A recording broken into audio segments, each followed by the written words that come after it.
Cool. We're live? Yeah, we're live. All right, we're live on Twitch. We're live on Twitter Spaces. Hello, everyone, and welcome to episode 48. And one of the videos blew up on TikTok. Oh, we got to check that out. We're taking our YouTube videos and then getting some people to compete to make the best TikTok out of them. We're putting them on our TikTok. But I have some theories on what Whoa. All right. 500, 500, 300, 300, 10,000. Don't buy a Tesla of Bitcoin.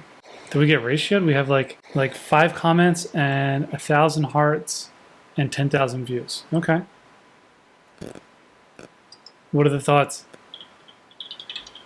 Well, I think something that, so, like, Tesla, something that people are interested in.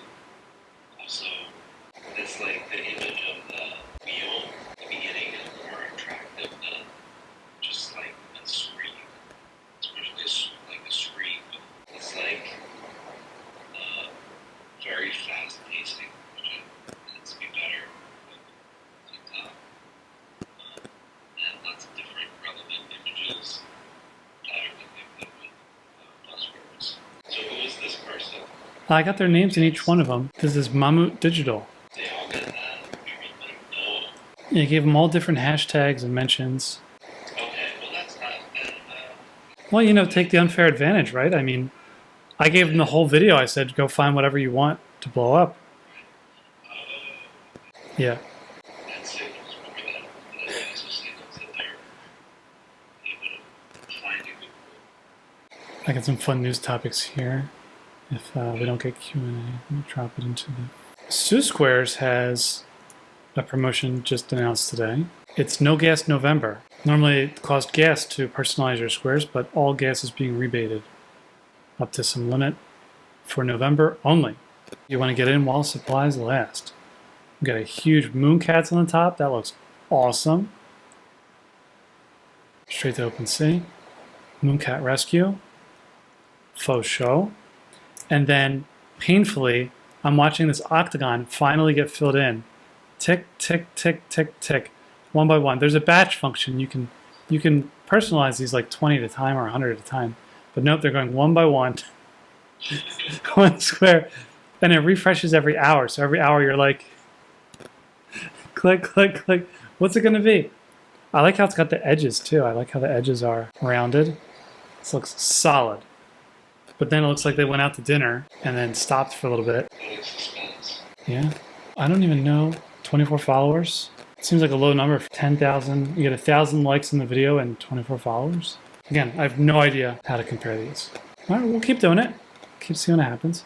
Here's some stuff I found from the news. These are topics that are either just came out or came back with a vengeance for some reason. So we have this one. Millions in cryptocurrency vanished as agents watched helplessly. So this is funny. You got to watch out. So basically, feds, they seized funds from Gary Harmon grinned as he lounged in a bathtub full of dollar bills, surrounded by scantily clad women. And then this is the photo that could be part of his undoing. To U.S. prosecutors, it's evidence that he suddenly came into a lot of money. Basically, they went after this guy. They got his hardware wallet for prosecuting something. And they're like, okay, we have the hardware wallet. We've got his money, right? Wrong. He had another copy of the wallet, obviously somewhere else. And then while he was in custody, I don't know if he's in custody or I can't scroll through the gray. Basically, while the feds thought they had the money, somebody else with access to the money took it out. And the Fed is watching it as it's going to zero. So how much is this, like 5 million? So yeah, watch out for that. Best practice here is that if you think you have the money, you have to transfer it to an account that you control. And we haven't even heard yet about the feds losing their own money. Somebody working at the FBI quitting and then disappearing, $1 billion disappearing. We always talk about cat and mouse on this call, and so it's funny to see established entities like the FBI making a misstep. So it's funny to see. All right, second, in other news, Celsius promotes radical transparency and doxes every user. Court documents Wednesday by bankrupt crypto lender Celsius accidentally doxed every one of its users and revealed the transactions. in a 14,500 page document previously posted to internetarchive.org, but no longer there, had emails, home addresses, redacted, but the crypto calendar dates and full usernames are all. Emails and home addresses are redacted, but we have usernames attached to. Usernames were attached to transactions. Yeah.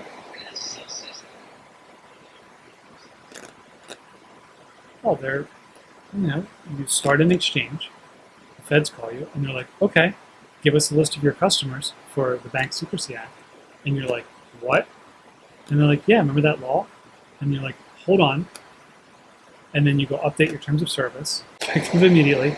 And the next time everyone logs in, it's like, hey, what's your address? It's KYC time. Like Shapeshifter, if anyone remembers that one. Shapeshifter was like, we're the #1 decentralized place to exchange anything for anything else. And the next day, they're like, time to log in. Celsius tried to stop the names from being published because it might have wanted to sold those instead. They did also disclose 30 million got withdrawn by executives right before a few weeks. Kim Kardashian pays $1.2 million fine after being charged, or not, after being charged with illegally promoting crypto scheme. Promoting Ethereum Max on Instagram. SEC says she should have told her followers that this was a paid promotion. Failed to disclose the facts that she was a paid promoter. So this is really funny because Kim Kardashian, it seems, was paid $250,000 to send this brand. But in effect, everybody is a promoter. If you own these things.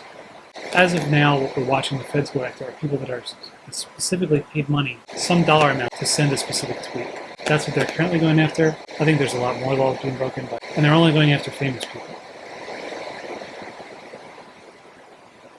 Well, definitely sucks. I guess we got to read it for the people on Twitter. CIA and Mossad and pedophilia elite are running some kind of sex trafficking, entrapment, blackmail ring out of Puerto Rico and Caribbean islands. They're going to frame me with a laptop planted by my ex-girlfriend, who is a spy. Then they will torture me to death. 4 hours before he was found. Was that his last retweet, too? Yeah, we've got nothing on this topic so far. Alright, in other news, Pawning Web3 Bridges Workshop. This is something that we've talked about a few times on this call. They've turned it into a workshop activity, so allowing you to play out some of the different scenarios that we've studied on this call.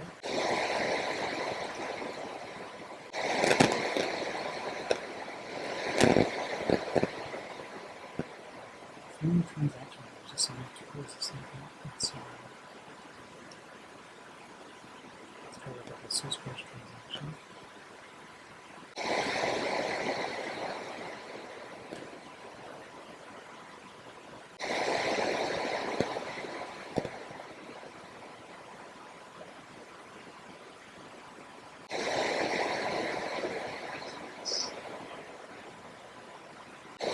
This is pretty.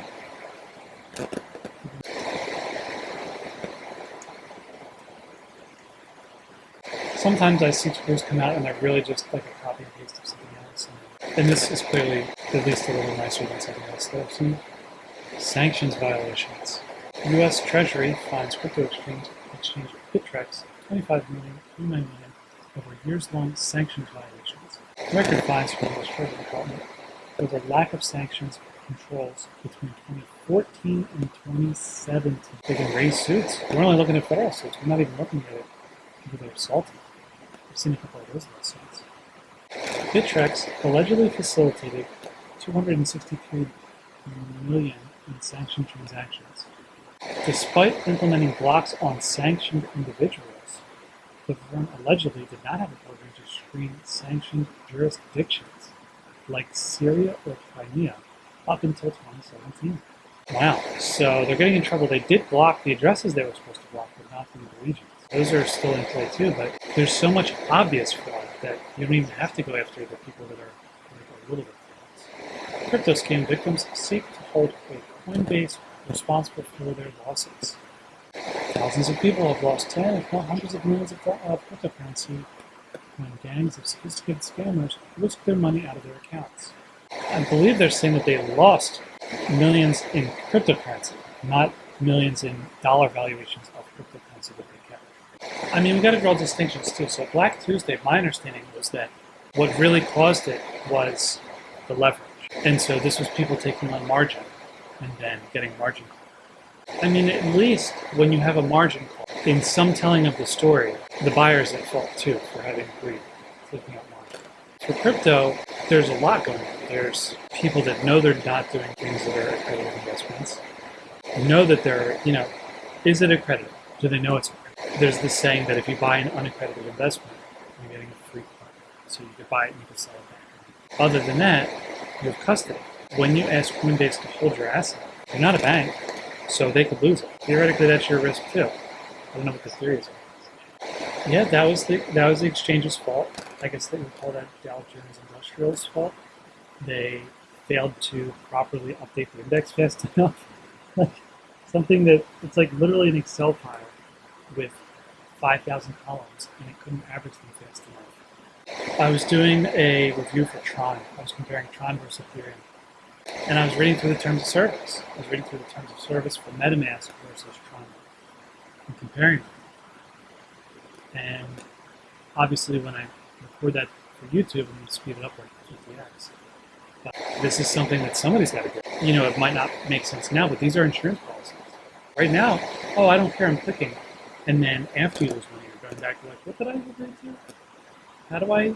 Oh, I can't have a class action lawsuit. I have to go to arbitration. Like, these are the things you're going to after the fact.